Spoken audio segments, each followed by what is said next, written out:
Christopher Nolan's films are built on clockwork logic and tactile realism. He's the director. To pull off this balancing act, Nolan took the core elements of the ancient poem, tore them down to the studs, and systematically rebuilt them using his own modern cinematic language. The first major hurdle was the protagonist himself. In the original text, Odysseus exhibits one defining trait above all others.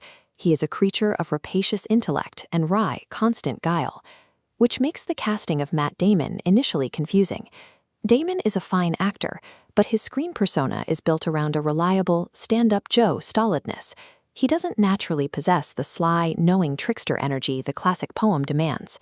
Nolan's solution was to re-engineer the character's motivation entirely. By reframing Odysseus as a hero wrestling with the crushing weight of his own history, Nolan leverages Damon's natural blue-collar reliability. His stolidness turns the character's new arc of remorse into something physically heavy and visible on screen. Fixing the hero was only half the battle. Nolan still had to figure out how to put ancient sea creatures and witches on screen without breaking his signature grounded style. Visually, he embraced a physical approach.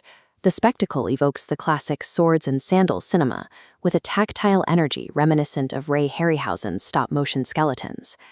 Narratively, however, he applied strict psychological logic to these mythological threats. Look at how the film handles the infamous sirens. For millennia, artists have depicted the sirens as creatures that lure sailors to their doom, using physical temptation and animalistic lust. Nolan updates this ancient hazard for the modern mind. His sirens don't seduce men by making them horny, they weaponize deep-seated subconscious truths, forcing the crew to reckon with buried trauma that would otherwise take years of therapy to process. By internalizing the motivations of both the hero and the magical threats, the film keeps its fantasy elements grounded while still delivering the massive visual scale audiences expect. This modernization also extended to the film's audio, leading to early internet controversy when the first trailers dropped. The cast is speaking with very pronounced hard R American accents. It takes a moment to adjust when you see British actors like Robert Pattinson walking around in ancient period costumes while delivering lines with a nasal American inflection. We are used to the cinematic convention where filmmakers slap pseudo-Shakespearean British accents onto characters as a cheap shortcut to signify the past. Nolan abandons that historical gloss. By dropping the affected accents, he makes the ancient world feel immediate and lived in, avoiding the stuffy, museum-like pretension that bogs down many period pieces. He also moved away from one of his own most recognizable traits. The director opted against his usual habit of fracturing the timeline into complex puzzle boxes.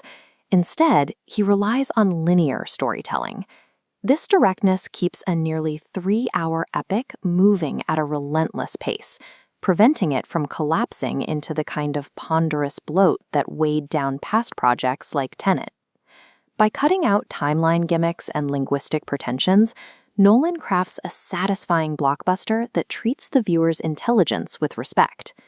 Ultimately, this film demonstrates a specific philosophy for handling classic texts.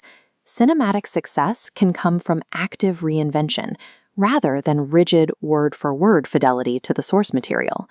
Nolan preserves the epic sweep and the visceral thrill of physical monsters, but replaces the antiquated character motivations with something a modern audience can recognize. This process provides a way forward for handling ancient intellectual property. You break the text down into its base components, separating the essential spectacle from tropes that no longer resonate. Then you reassemble those core mechanics into a piece of modern architecture for today's viewer. The film reaches theaters as audiences and exhibitors alike are expressing a palpable hunger for serious, large-scale cinema. It provides the exact kind of weighty theatrical experience the current market is demanding. True reverence for a classic text doesn't mean placing it behind glass like a fragile antique. It means having the courage to tear it apart and rebuild it so it actually connects with the modern mind.